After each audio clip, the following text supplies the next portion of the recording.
Greetings from socialist New York City, coming to you from the ascendant, victorious left.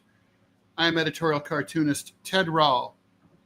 And I am editorial cartoonist Scott Stantis, coming to you from the right. So, and if you notice the flag, you know what? I mean, people laugh, but that's the flag I put up. And when we get invaded, I am not going to be the first one against the wall. So I have 350 flags. So, I have the flag of Djibouti. If Djibouti attacks us, I'm ready. So obviously the big news. Yes, I for one welcome our new Djiboutian rulers. So we put this together. This is kind of like a quick response to the news here. We weren't expecting to have any election results whatsoever in the New York City mayor's race, which completed yesterday after a week of early voting here in New York, until July 1st.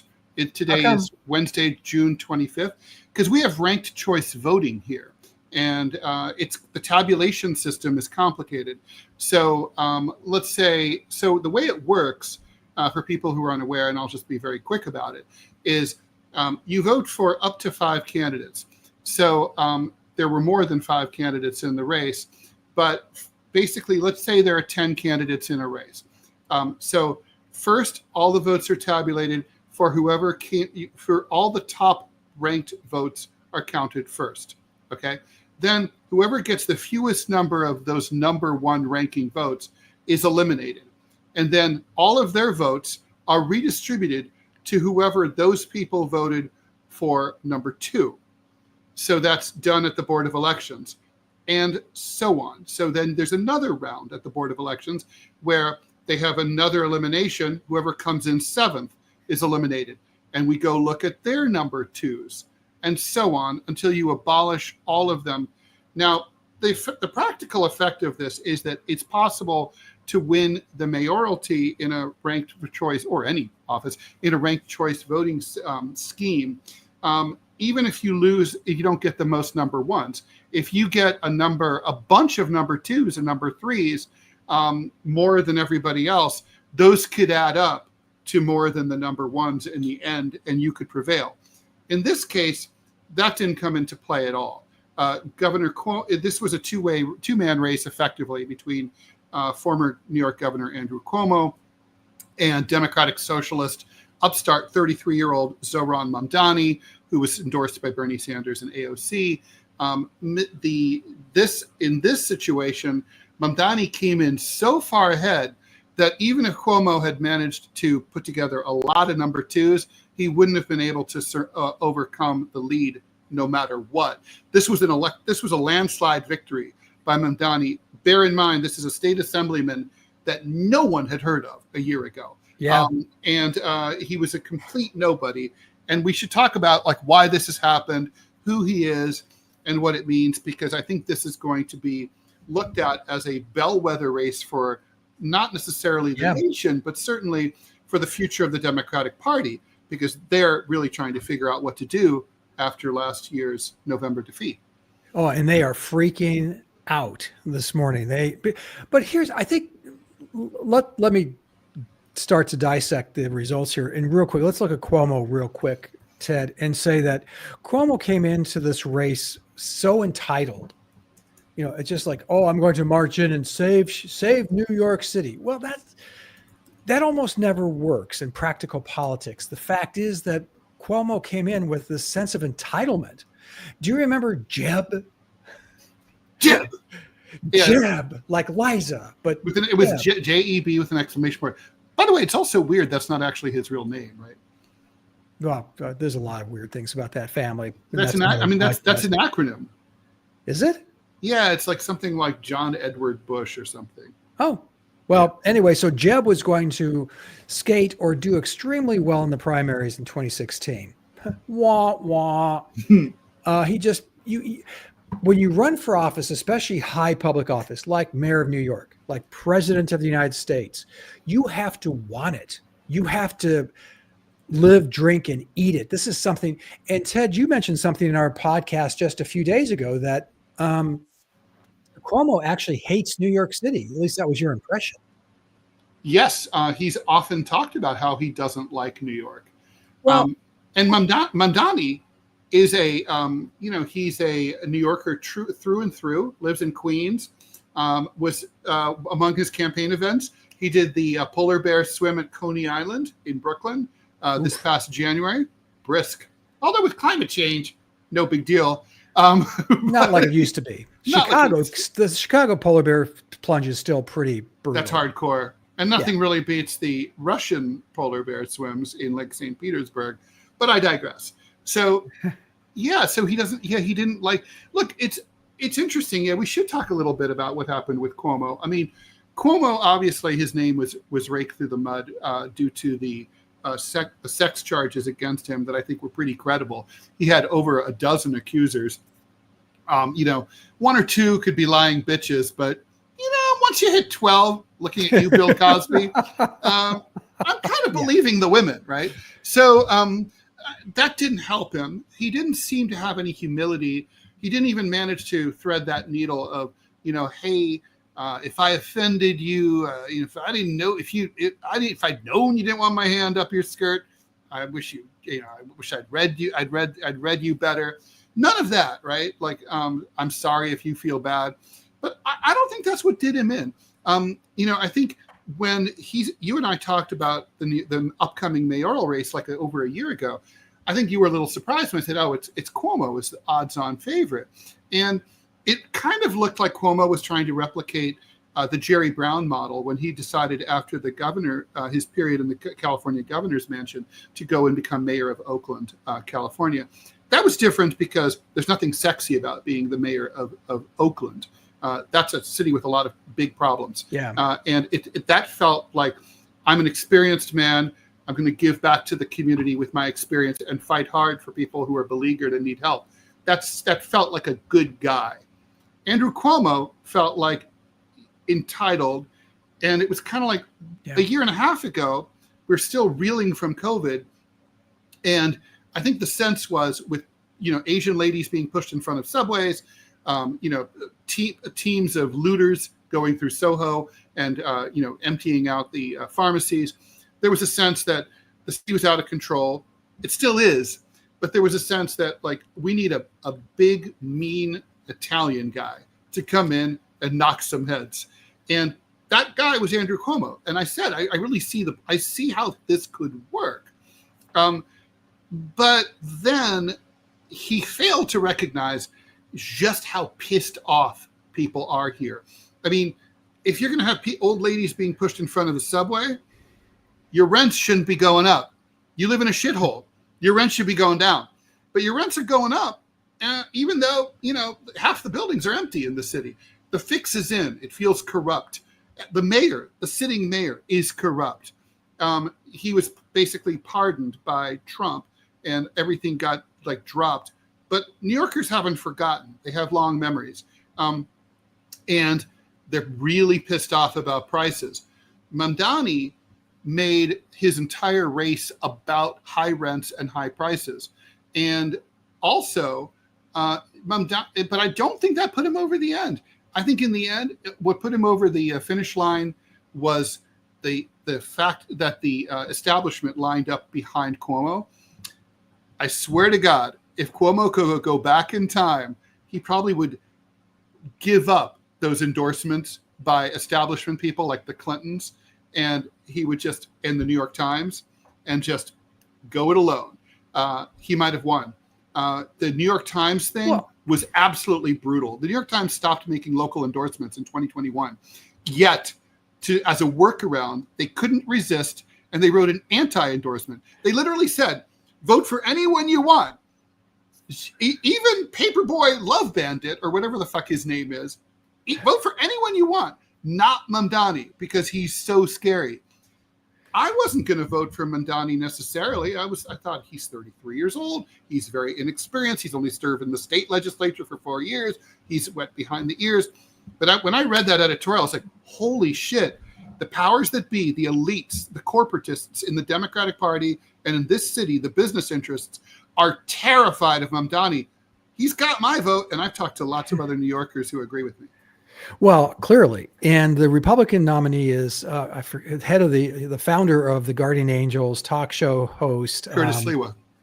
And does he have a chance this time? I mean, he Um, really got his ass kicked last time he ran. First of all, I want to be clear. I really like Curtis Sliwa. Oh, so do I. And I think he loves New York City. And he's a massive cat aficionado, which means, Curtis, we love you. And, you know, there would be far worse things than a Mayor Sliwa, for sure. You know, he's a true patriot for New York City, even though he's more conservative than I would like. That said, I think what's going to happen here is, we're going into the general election. Normally, it would be a coronation for the Democratic nominee. But the DNC, the Democratic establishment that runs this city, Mike Bloomberg, they all spent big money to keep Mamdani out. They're terrified of a so-called democratic socialist in the Bernie AOC mold of being mayor. So they're going to try to kneecap him. The question is, can they unify around an opponent?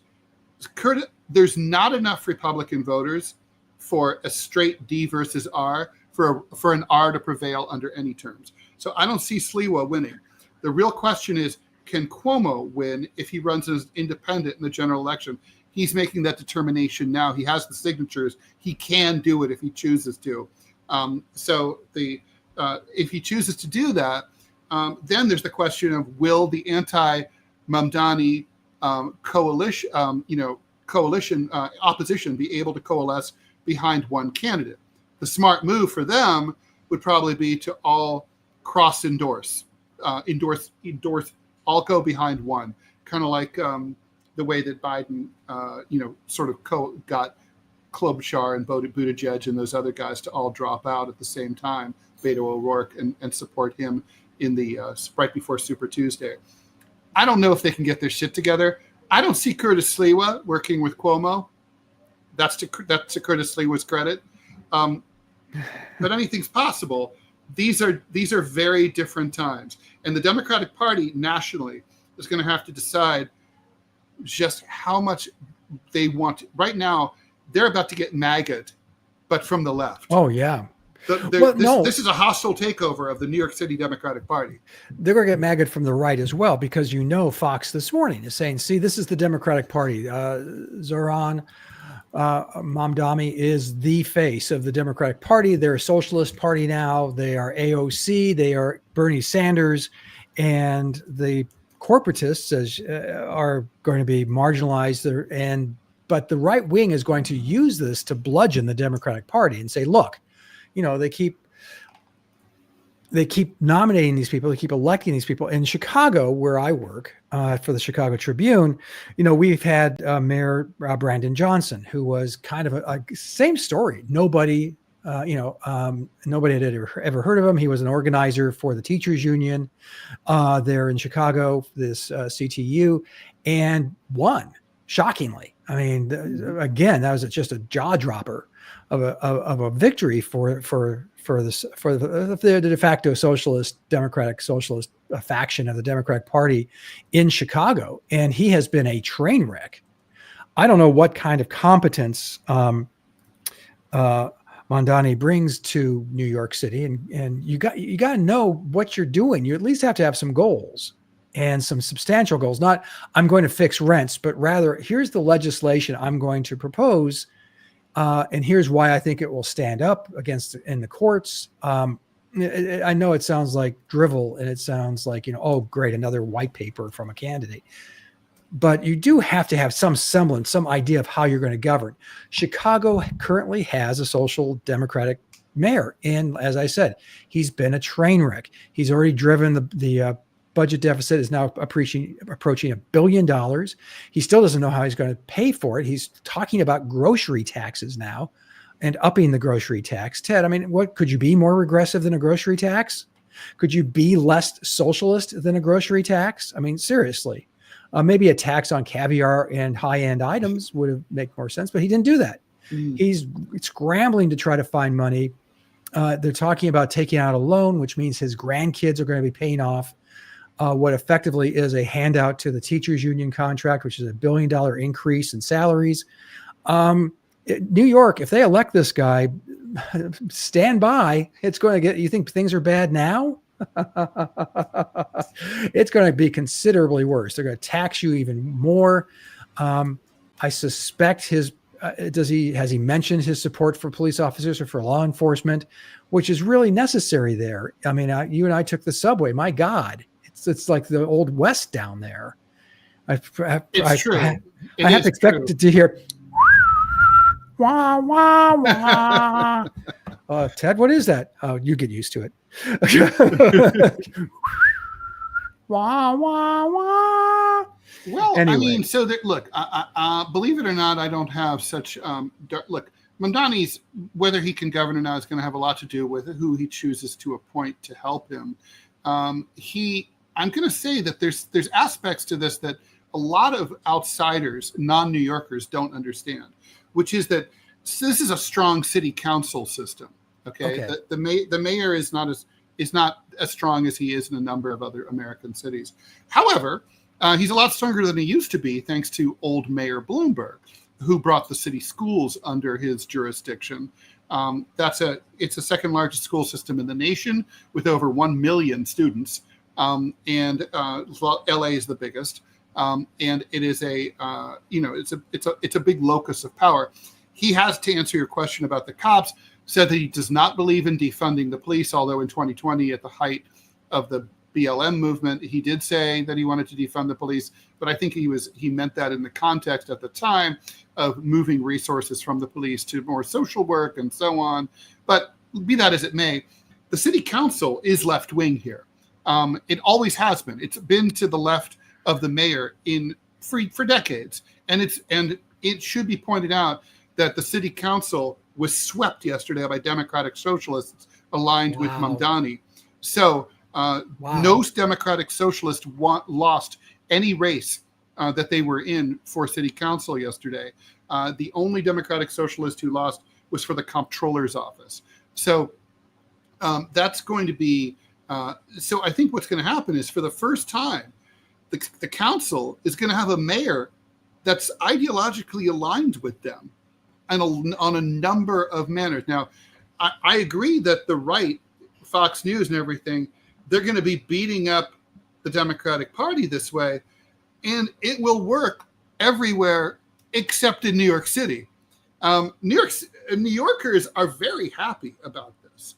It should, if you look at the results, most New Yorkers, I mean, if you look at the sum total of the people who voted against Cuomo and for progressives who are not Mamdani, it's like 50-60% of the vote in like a 9-10 way race. I mean, that's an overwhelming rejection of Cuomo. Now, I want to sort of get into why Cuomo lost.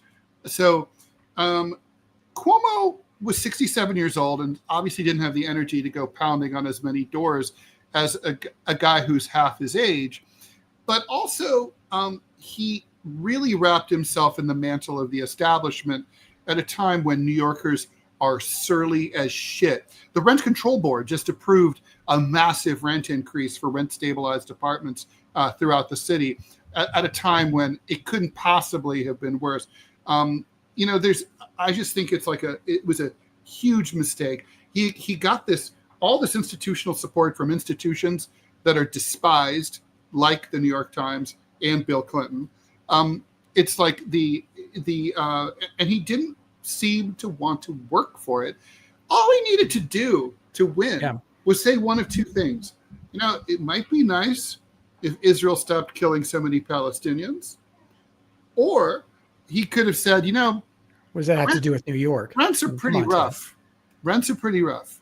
What it has to do with New York? Are you kidding? I mean, winning the vote in New York is why Harry Truman supported the creation of the state of Israel, right, in 1948. So, I mean, Israeli politics are stupidly, but factually intertwined. I think your second point is better taken than your first. The rents in crime. I am currently paying $4,900 a month for my 2-bedroom apartment, which you've been to. And It's a lovely apartment, but it's not $4,900 a month apartment. And in fact, it won't be for long because it'll be a $5,100 a month apartment soon. And the thing is, And meanwhile, the unit right next door, identical to mine, has been vacant for at least 3 years. The whole building is half empty. That the whole neighborhood, the whole thing is like that, right? When a city's falling apart, things should get cheaper. It just keeps getting more expensive. You know, I mean, when Mamdani's called for a rent freeze, not even a reduction. Okay, listen to me, you know, Zohran. It's like, a rent freeze is not radical. You could cut my rent in half, it would still be too fucking high. And like and so he's also called for free buses. That sounds crazy, but when you know how the New York City transit system works, I was going to say it's heavily subsidized. Well, that's true. 60% of the people who ride the buses didn't pay their fares; they snuck on, so they're not getting that money anyway.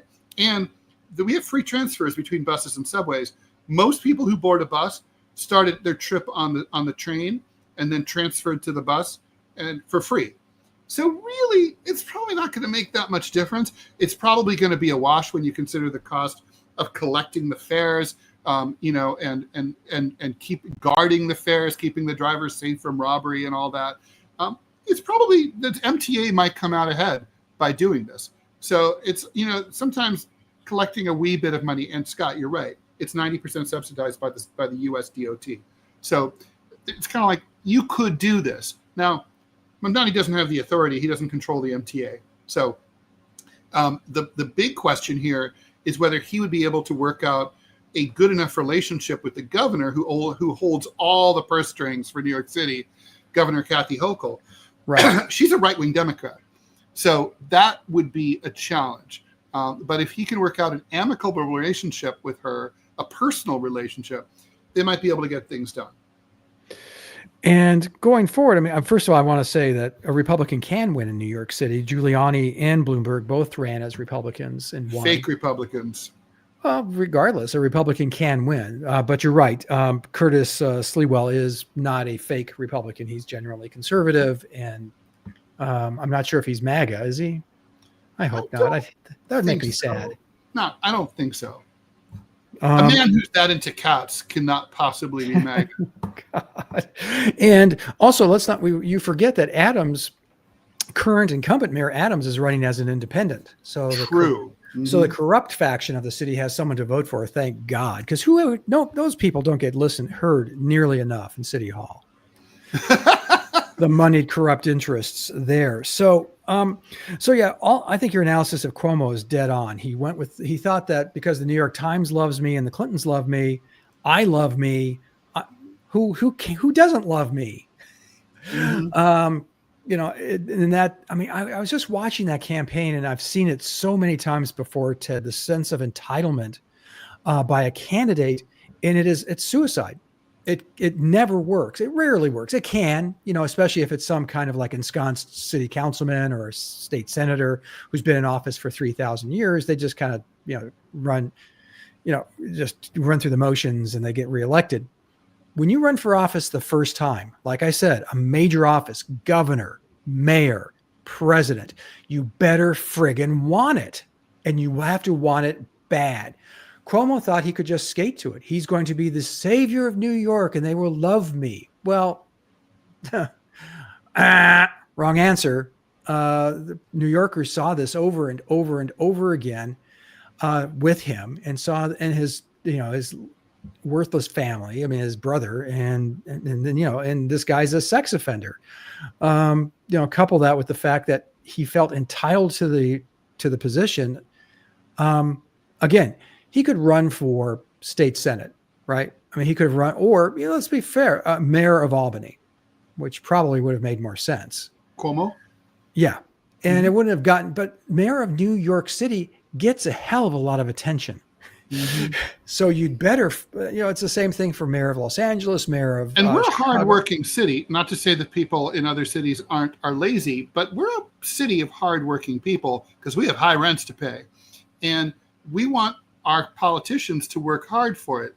A classic example of this was Ed Koch, who was routinely in the 1980s out on the streets at subway entrances during the morning and afternoon rush hours asking, how am I doing? How am I doing? And I remember I saw him one time doing that. And several people said, "You suck." And I was just like, yeah, I agreed that he sucked, but I liked that he was there. And I think that's we like to see someone work for it. I think, I mean, it's interesting to me that he didn't seem to connect with the city and its current state. The zeitgeist counts for a lot. You mentioned Eric Adams. Let's not gloss over the incumbent mayor. I mean, he is the mayor, even though he was indicted on federal corruption charges that he then got rid of by betraying the immigrant community, right? For people who forgot what happened, he basically was being bribed by the Turkish government to overlook fire codes. Charming. And then was indicted by the DOJ. Adams went to Washington and sucked Trump's dick. And in exchange, Trump said, okay, thanks for sucking my dick. I'll drop the charges, but you've got to agree to cooperate with ICE, no longer be a sanctuary city, and let me deport New Yorkers. New York has always been an enthusiastic sanctuary city. Rudy Giuliani, as governor of mayor from 1993 to 2001, was very pro-sanctuary city and refused to cooperate with the predecessor agency to ICE, INS. So both parties have always been very anti-deportations.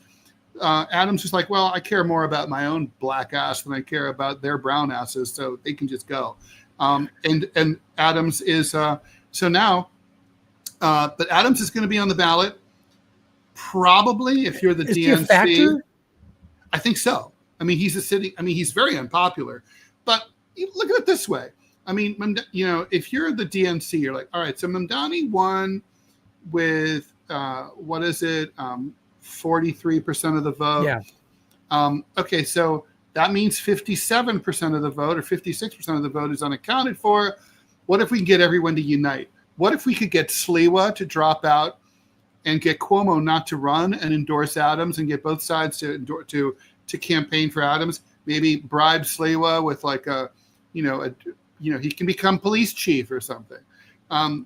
Give it to, can we get enough, Islamophobic shithead New Yorkers to vote against Mamdani and smear him as a child of privilege, which has already started.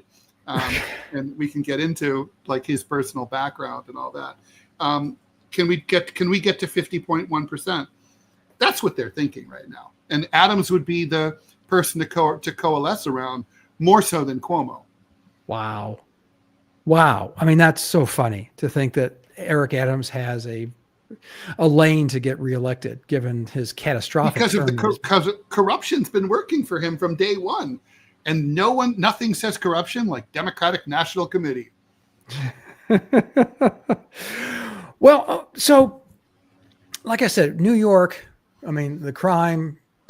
You feel that has not gotten better, or has it? It has. The violent crime is definitely down, but there's a lot of property crime and a lot of young kids going in like locusts and cleaning out the shelves of stores with gangs of people with giant trash bags and stuff. That's happening a lot. The subways definitely feel menacing. There's insane people screaming and shadow boxing. And there's no sense of authority. What passes for authority is the subway rolls into a station and an announcement comes over the speaker system. NYPD is at this station. Please feel free to reach out to them if you have any concerns or questions. That's not helping me if a lunatic is on my subway car right now that up the stairs and on top of a mezzanine by the turnstiles are a couple of cops on their iPhones. That's not helping me. And I think we need the cops on the platforms and in the trains the way they used to be in the 1980s. Wasn't there a Metro police force? There was a transit. They were a transit police. They were folded in, I believe, under Giuliani foolishly when the city felt safer. They created something called the Transit Bureau that was supposed to replace them. But the practical effect is we've gone from seeing cops who knew the subway system in and out, who knew how to turn off the power and chase suspects into the tunnels and knew where the tunnels led and all that, to no police presence whatsoever. As you've seen, you just don't see cops. A couple of months ago, I saw 2 cops in my subway station. It was as if the Beatles had reunited. There were so many people gathered around them, thanking them to be there, me included, because we just never see them. So the same thing's happening in Chicago. I keep harkening back to it, obviously, because I'm cartoonist for Chicago Tribune. But last couple of times, my wife and I have been in Chicago. We took the L, and it's a great system. It's a great subway system, but no cops on it. And there's a homeless guy asleep on every single car. Mm-hmm. So, taking up 3, 4, 5, 6 seats. Smelly. Gross. Yeah. His own urine seeping, sloshing back and forth. And it's gross. And it makes it a very unlivable and unlikable city. So going forward, Ted, can we see, let me ask you, you are in New York, you're boots on the ground, you live in New York City. Anything's possible, but is it possible that we will see a Mayor Mamdani? Well, is that a thing that could happen? It's very possible. At this point, look, despite everything that I said and the machinations of the DNC, forget everything he said. Well, we're trying to handicap all the possibilities, Scott, right? As always. I think if I had to put money on it, I'd say he's going to be the mayor of New York City. He wouldn't be the oldest, by the way. Back in the 1880s, there was a 30-year-old guy that Tammany Hall decided to, basically kneecap. He lasted 2 years. But basically, I think he'll be the mayor. I think what we're seeing is a dramatic political realignment where the old ways of like liberal Democrat versus conservative Republican, I don't think that's a thing much anymore, either in New York or in this country. I think what we're looking at now is populism versus establishmentarianism. There's more in common between the populist left and the populist right, and more in common between the establishment left and establishment right. The populists are more local focused. Let's help our own first before we think about outsiders. The establishment people are thinking about, we want the money to keep flowing to us, and we want to, focus on internationalism and wars overseas and so on. And this is a big, most New Yorkers who voted for Mamdani, they didn't vote for Mamdani. They voted against the DNC. They voted against the Democratic establishment. They voted against high rents. They voted against high prices. They voted against being ignored. They voted to make the establishment scared and angry.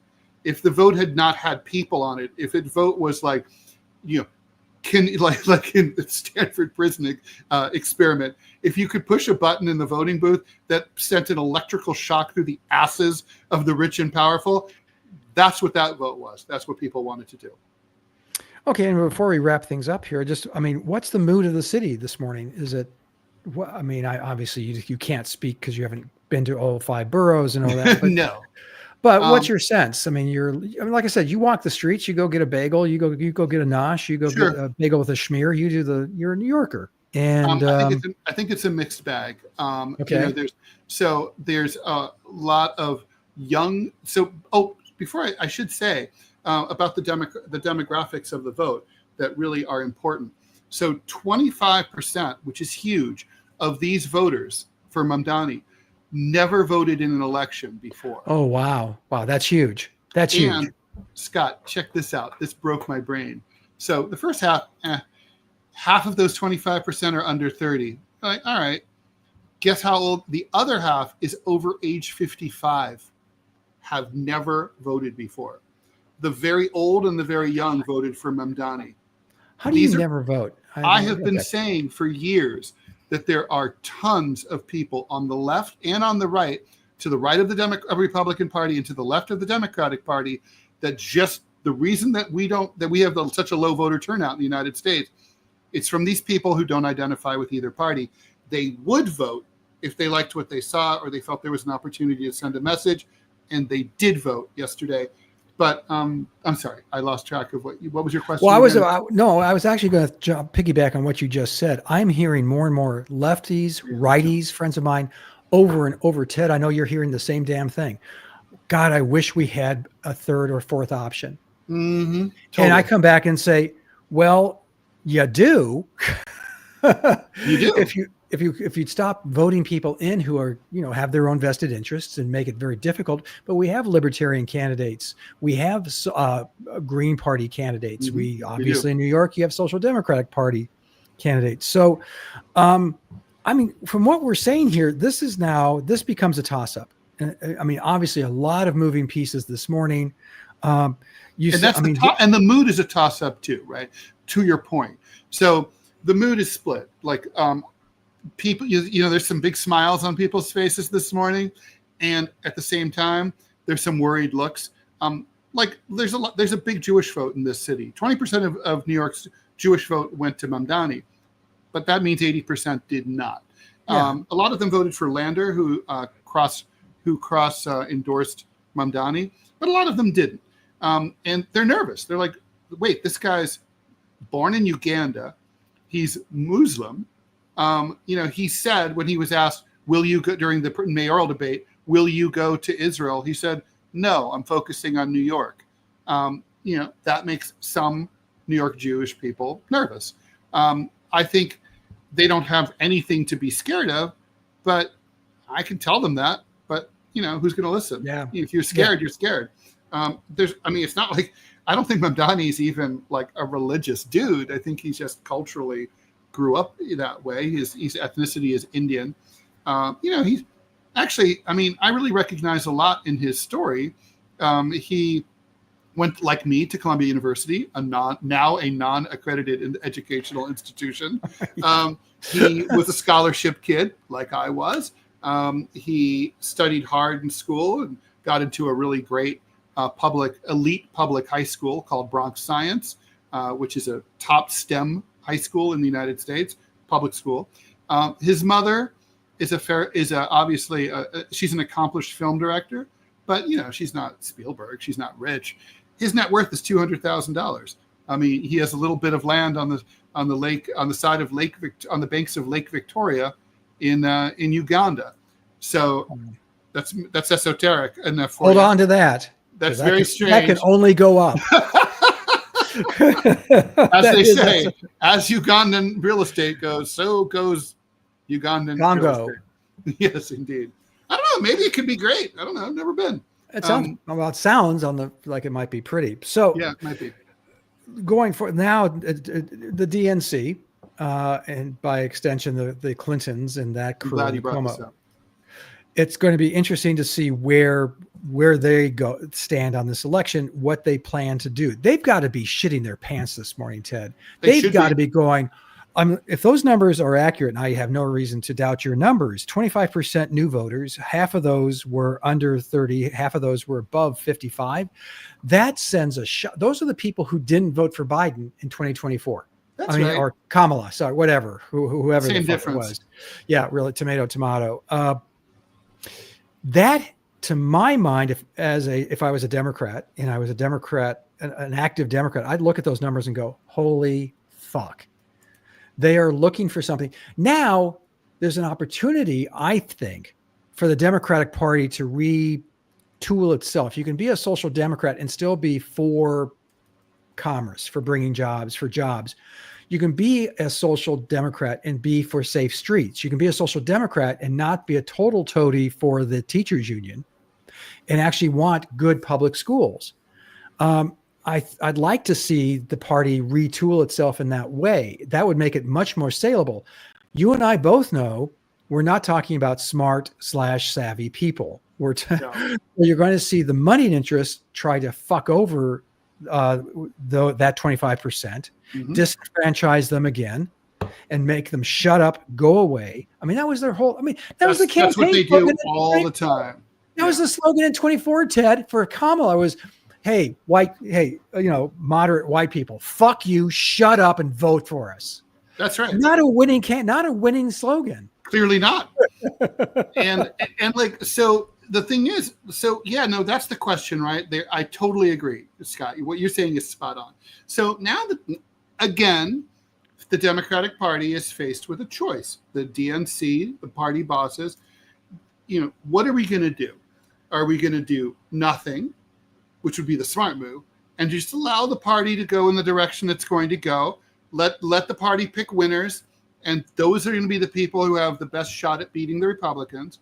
Or are we going to put our fat, gross, greasy thumbs on the scale again, the way we always do, like we did against Bernie and so on, and against John Edwards and against Howard Dean and against Jesse Jackson and on and on and on. And I think, they're going to have to decide, or, do we want to coalesce behind some corporatist and, like you said, Scott, push them, shove them down the throats of voters who do not want them, and make them not want to vote Democratic or just vote at all, and so that we can maintain ideological control. I don't know what they're going to do. I mean, the ad always says past performance is no guarantee of future returns. But I used to work on Wall Street, and we used to make fun of that saying. We say, yeah, but usually it is. And so, usually it is. They've always done the same thing. So it stands to reason they'll probably keep doing the same thing that they always do. But they do have an opportunity every time they face this decision to change their consistently losing course of action, unless they'd rather just lose to the Republicans, but keep control of the party and just keep collecting the money and keep the grift going. And they don't give a shit about them, the people or the country or the city or whatever. I think you and I both know the answer to that. Yeah, we do. And so do our listeners. If you've been paying attention at all. All righty. Well, we said this would be a short one. I told my wife we'd be 15 minutes. She said you'll be 40, and she's right. Never argue with her. Never. I wouldn't. I have to have my grandson on here because now he has gotten to the point where they ask, what is Poppy? They call me Poppy. What does Poppy do for a living? Whenever I go to, he goes, blah, blah, blah, blah, blah, blah, blah. And he's not wrong. True. So true. So true. All right, Scott, it's singing time, and I'll let you. Oh, you know what I'm going to do. I know what you're going to do. All right, 3, 2, 1, boom. Arise, ye children of starvation. Arise, ye wretched of the earth. For the International shall free the human race. Bum ba bum bum bum ba bum bum ba bum bum bum bum. Okay, I'm sorry. I'm getting